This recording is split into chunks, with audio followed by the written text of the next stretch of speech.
श्री सद्गुरु महाराज की जय। महर्षि संत सेवी प्रवचन पीयूष से संत सेवी परमहंस जी महाराज का प्रवचन। गुरुदेव एक कथा कहा करते थे। एक राजा था, उसका नाम था दीर्घाती। दीर्घाती के ऊपर किसी दूसरे राजा ने चढ़ाई कर दी। घनघोर युद्ध के पश्चात राजा दीर्घाती की हार हो गई। वह अपनी पत्नी और लड़के के साथ क्षय वंश में वहां से भाग गया। उसके लड़के का नाम दीर्घायु था। तीनों वेश बदलकर जंगल के किनारे एक झोपड़ी बनाकर रहने लगे। दीर्घायु नौजवान, बुद्धिमान और ज्ञानवान था, लेकिन वह अपना उत्कर्ष दिखलाता तो पकड़ा जाता। इसलिए जंगल की लकड़ियों को काट काट कर बेचता और उससे जो पैसे मिलते उससे तीनों का गुजारा होता।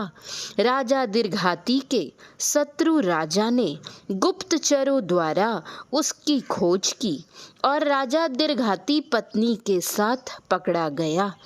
उस समय दीर्घायु लकड़ी बेचने गया था, इसलिए वह बच गया।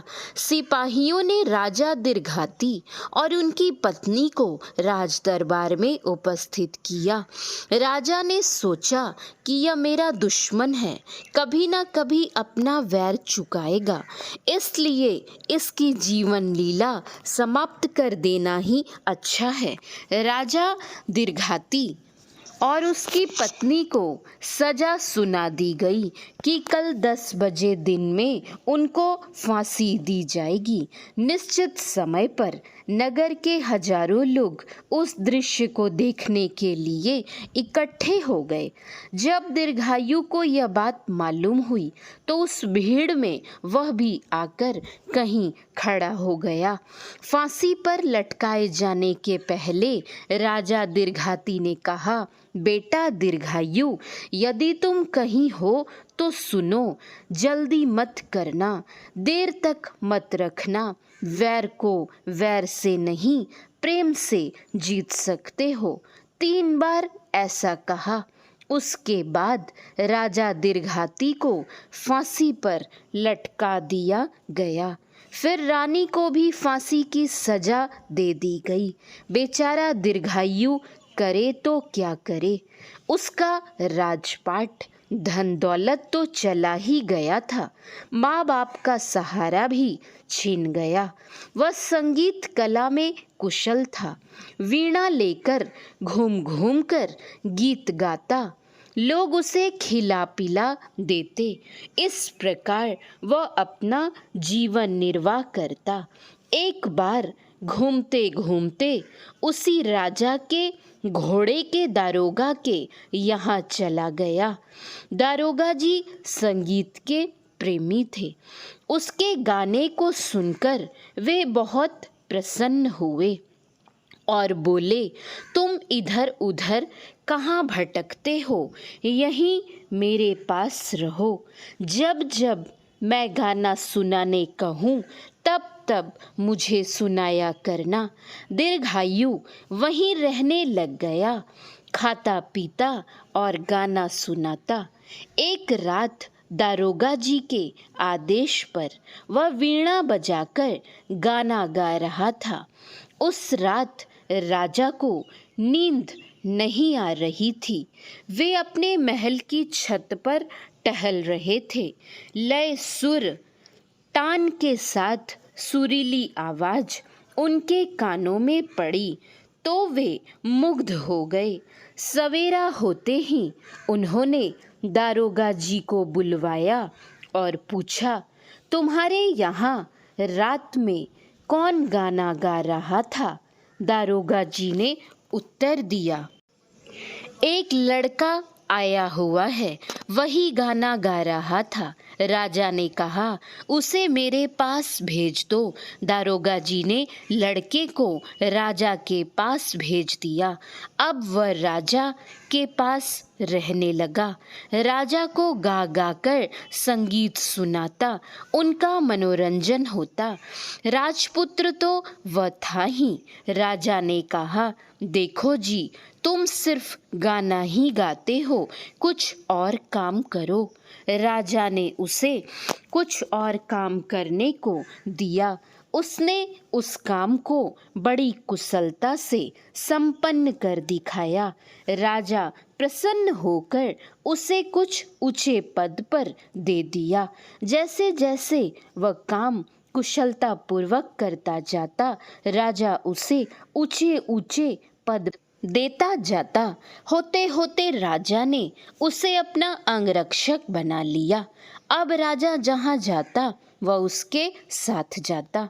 जैसे घोड़े की सवारी राजा की होती, वैसे उसकी भी होती। खाना पीना सब वैसा ही हो गया। एक दिन राजा जंगल में शिकार खेलने के लिए गया। राजा ने एक शिकार के पीछे अपना घोड़ा दौड़ाया। दीर्घायु भी उनके साथ था। जाते जाते घनघोर जंगल में पहुंच गए। राजा बूढ़ा हो गया था। उन्होंने दीर्घायु से कहा, मैं बहुत थक गया हूँ, थोड़ी देर आराम करने के बाद ही घर लौटूंगा। दीर्घायु ने कहा, यहाँ तो आराम करने का कोई साधन नहीं है। खैर, आप मेरी जांघ पर सिर रखकर सो जाइए। राजा उनकी जांघ पर सिर रखकर सो जाता है। अब दीर्घायु मन ही मन राजा के संबंध में सोचने लगता है कि यही है जिसने मेरा राजपाट, धन दौलत सब हरण कर लिया है, मेरे माँ बाप का वध किया है, स्त्री हत्या के पाप से भी नहीं डरा है। मुझे दर दर का भिखारी बनाने वाला यही है। यहाँ जंगल में देखने वाला कौन है? यही इसका काम तमाम कर देना ठीक है। वह राजा के सिर का बाल मुट्ठी में जकड़ कर पकड़ता है और म्यान से तलवार खींचकर उसका गला काटना चाहता है।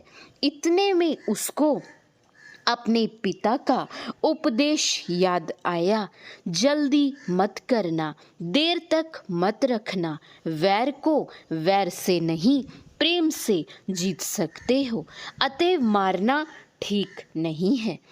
वह राजा के बाल को छोड़कर तलवार को म्यान में रख लेता है। अब होता क्या है, एकाएक राजा की नींद टूट जाती है और वह चौंक कर उठता है, थर थर कांपने लग जाता है। लड़के ने पूछा, राजन, आप तो गहरी नींद में सोए हुए थे, इस तरह भयभीत होकर आप कांप क्यों रहे हैं? राजा ने उत्तर दिया, क्या बतलाऊं, मैंने स्वप्न में देखा कि दीर्घाती का पुत्र दीर्घायु मेरा गला काट रहा है। इसी डर से मेरी नींद टूट गई और मैं कांप रहा हूँ। लड़के ने कहा, दीर्घायु तो मैं ही हूँ। अब राजा और भी डर गया। सोचने लगा, जंगल में इसके सिवा दूसरा कोई है नहीं। मैं बूढ़ा हूँ और यह जवान है, अब मेरी जान बचने वाली नहीं है। वह हाथ जोड़कर गिड़गिड़ाकर कहने लगा, मेरा जीवन तुम्हारे हाथ में है। मैंने अवश्य ही तुम्हारा बहुत बुरा किया है, मुझे क्षमा कर दो। दीर्घायु ने कहा, राजन, आप मेरे पिता तुल्य हैं, मैं आपको क्षमा कर दूंगा, लेकिन आप भी मुझे क्षमा करें। अभी तक तो आप नहीं जानते थे कि मैं आपका दुश्मन हूँ, पर अब तो जान गए। यहाँ से घर लौटने पर आप अपने लोगों को बतलाएंगे कि यह हमारा दुश्मन है और मुझे मरवा डालेंगे। राजा ने सत्य प्रतिज्ञा की। कि ऐसा नहीं होगा। दीर्घायु ने क्षमा कर दिया। घर आने पर राजा के मन में होता है कि दीर्घायु राजपुत्र तो है ही, देखने में कितना सुंदर है, गुण ज्ञान संपन्न है, विद्वान भी है। मेरी पुत्री सयानी हो गई है, क्यों ना इसी के साथ उसका विवाह कर दिया जाए। राजा अपनी पुत्री के साथ उसका विवाह कर देता है और उसका राज्य उसे दहेज में लौटा देता है। एक दिन राजा ने दीर्घायु से पूछा, तुम्हारे पिता ने अंतिम समय में तुमसे क्या कहा था? उसका अर्थ क्या है? उसने उत्तर दिया, राजन, मेरे पिताजी के उपदेश ने ही आपकी रक्षा की है। उन्होंने कहा था कि जल्दी नहीं करना, इसलिए मैंने तलवार को म्यान में रख लिया। कहा था देर मत रखना, और वैर को वैर से नहीं प्रेम से जीत सकते हो।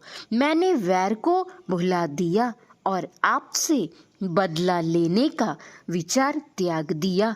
अगर पिताजी की आज्ञा का पालन नहीं किया होता तो आज दर दर का भिखारी बना रहता। उनकी आज्ञा सिरोधार्य कर लेने के कारण ही आपसे मित्रता हुई, आपकी पुत्री से विवाह हुआ और खोया राज्य भी मुझे मिल गया। हम अपने हृदय से जब तक वैर भाव को दूर नहीं करेंगे तब तक मानस जप क्या करेंगे और मानस ध्यान क्या होगा।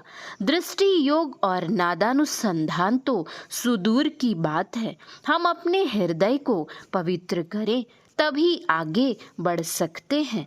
हम लोग सत्संग में आते हैं, सत्संग की बातों को सुनते हैं। यदि संतों के ज्ञान को आचरण में नहीं लाकर एक कान से सुनकर दूसरे कान से निकाल देंगे तो कोई लाभ नहीं होगा। सत्संग में जो हम सुने उसको गुने, विचार करें और आचरण में उतारें, तभी हमारा सत्संग सार्थक होगा और तभी हम एक दिन उस विश्वकर्मा के दर्शन कर सकेंगे। जब असत्य का संग छूटेगा तब सत्य का संग होगा। हम लोग बाह्य सत्संग तो बहुत सुने हैं, सुनते हैं और सुनाते भी हैं कि परमात्मा सूक्ष्म है, सूक्ष्मतम है, व्यापक व्याप्य अखंड अनंता है।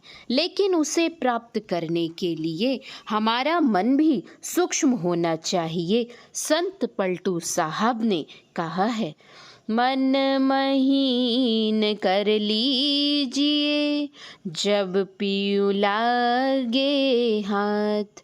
जब तक मन महीन नहीं होगा प्रभु की प्राप्ति नहीं होगी। श्री सद्गुरु महाराज की जय।